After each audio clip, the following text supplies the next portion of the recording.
time there with Giniel, not Giniel, but it's Giniel, the French. Indeed. Giniel. Spent some time with him, a fantastic driver, a very versatile driver. Up until recently, he was best known for his exploits in the Dakar Rally at the wheel of a Nissan hardbody.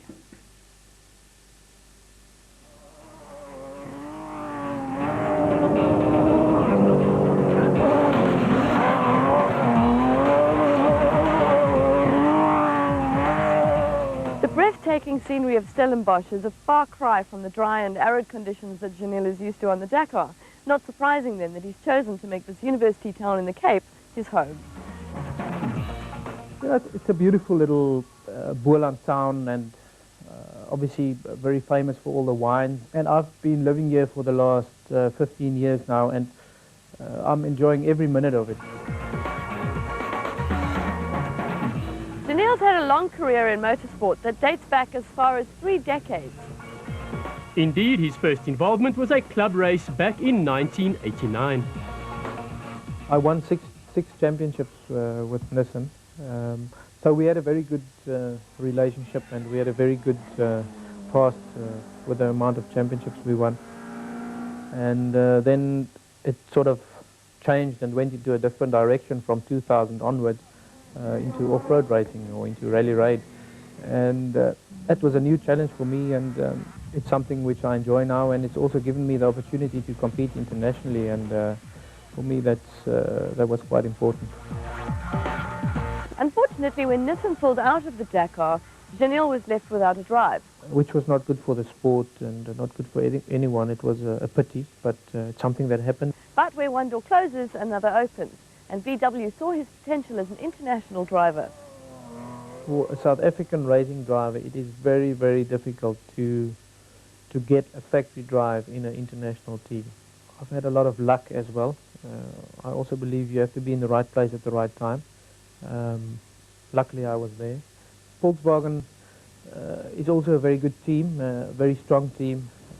I've done a lot of mileage in the car, and I've done a lot of kilometers, and I've got to know all the people there, and that's important. And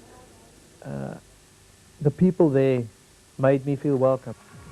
That welcome has been made warmer by his podium finishes in the Morocco and Orient rallies. An endurance event like the Dakar requires both physical and mental stamina, and even when he's not behind the wheel, Giniel spends his time refining those skills. Well, I like to do outdoor things a lot. I like outdoor life. I like to jump on my mountain bike, go into the forest, and go and ride for 2-3 hours in Stellenbosch. We live in such a beautiful town, and with all these mountains, that it's you basically have to do it. And I enjoy it, really enjoy it so much to go and do that. And I also have a lot of friends that do it with me, and that makes it a lot of fun. The other thing I like doing, you know, I live in Cape Town where the wind blows, so you have to do something when the wind blows. And for that I do kite surfing, which is also a great sort of adrenaline sport, and it's 15 minutes to the beach. Well, it is quite physical. It's good for your upper body, and it keeps you nice and strong. So I suppose it's good cross-training for motorcar racing.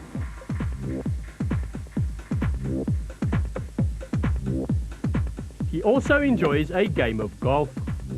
I think it's quite a good game for your mind. You know, it teaches you discipline, and it also teaches you to stay calm, which is not always possible on the golf course, but no, it's a game I really enjoy. Although Giniel has chosen to make a career out of motorsport, there's brains behind the brawn. He has a Bachelor of Economics from Stellenbosch University, which comes in handy for his business interests.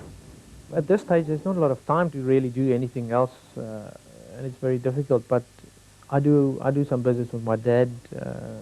Obviously, when I'm away, I mean, he can look after things and make sure everything goes okay, but we do some property development and things like that.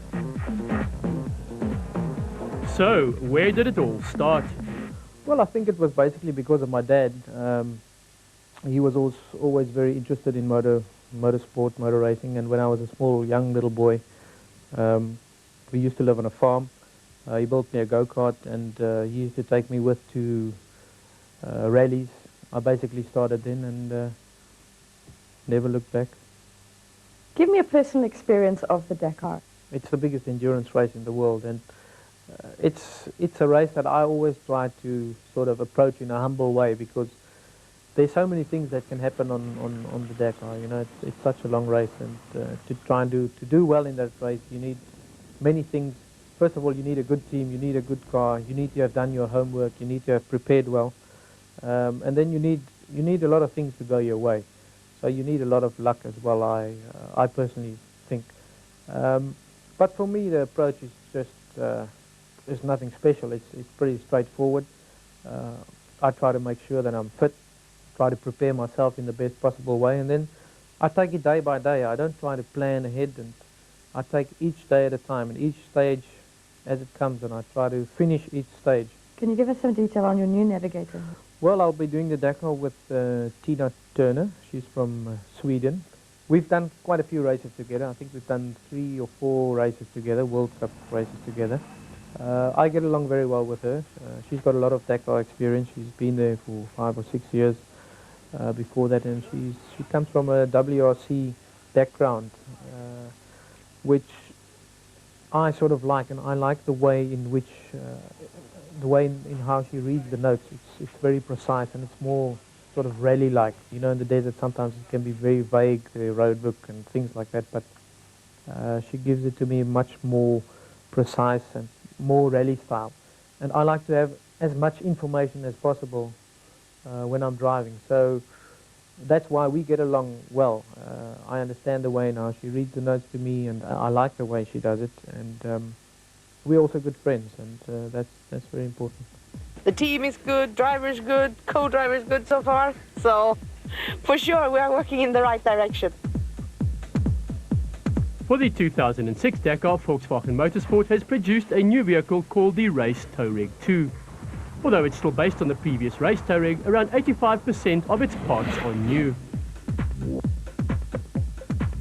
It's probably like, I mean, I don't know, if you get a new girlfriend, you got to get used to what she likes and what she doesn't like, and it takes you a few months to get used to that.